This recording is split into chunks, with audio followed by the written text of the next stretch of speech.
ধরুন আপনি এতদিন চা খেতেন না, হুট করে সিদ্ধান্ত নিলেন আজকে থেকে চা খাবেন প্রতিবেলাই।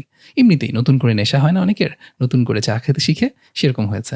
আর আপনার একজন বন্ধু, সে হুট করে ডিসিশন নিল, বা অফিসের কলিগ, সে ডিসিশন নিল আজকে থেকে আর সে চা খাবে না। এরপর যেটা ঘটলো, আপনি প্রতিদিন অ্যারাউন্ড 4 বেলা করে চা খাওয়া শুরু করলেন। প্রতি কাপ চায়ে মোটামুটি 2 চামচ করে চিনি দিচ্ছেন, এবং 32 ক্যালোরি করে যদি আমি ধরি 2 চামচ চিনিতে, অ্যারাউন্ড 125-128 ক্যালোরি চিনি আপনি প্রতিদিন ইনটেক করছেন জাস্ট ওই চা খেতে গিয়ে। এটা কিন্তু খুব সিগনিফিকেন্ট কোনো ইনপুট না, তাই না? খুব সিগনিফিকেন্ট খাবার দাবার না। কিন্তু রেজাল্ট কি দাঁড়াচ্ছে দেখুন।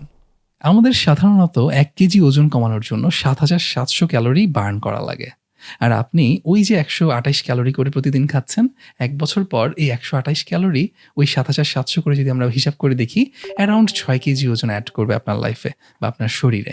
এবং আপনার যে বন্ধু ওই চা খাওয়া ছেড়ে দিয়েছিল না, জাস্ট ওই একটা ডিসিশনের কারণে সে কিন্তু 6 কেজি লুজ করবে, এবং ডিফারেন্সটা কিন্তু 12 কেজির হয়ে যাবে তার সাথে আপনার, তাই না? এবং ওই 12 কেজি কিন্তু জাস্ট 12 কেজি না।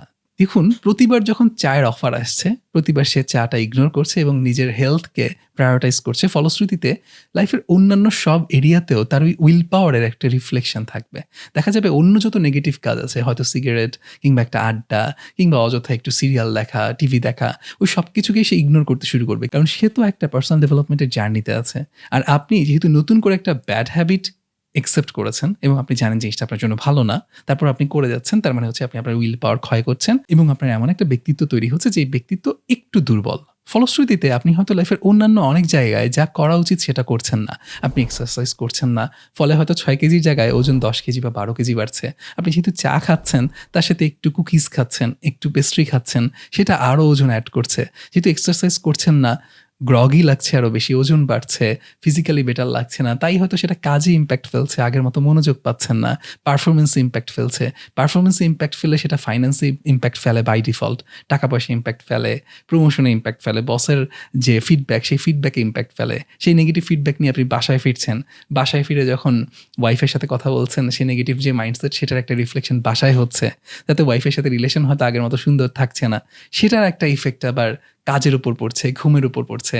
সেই কারণে আপনি ডিপ্রেসড হয়ে হয়তো আবার সিরিয়াল দেখছেন, আরও বেশি করে খাচ্ছেন, রাতের বেলা উঠে যখন মন খারাপ লাগছে তখন একটু পেস্ট্রি খাচ্ছেন, একটু কোক খাচ্ছেন। এই যে রিপল ইফেক্ট, এটাই কিন্তু আস্তে আস্তে কম্পাউন্ড করতে থাকে।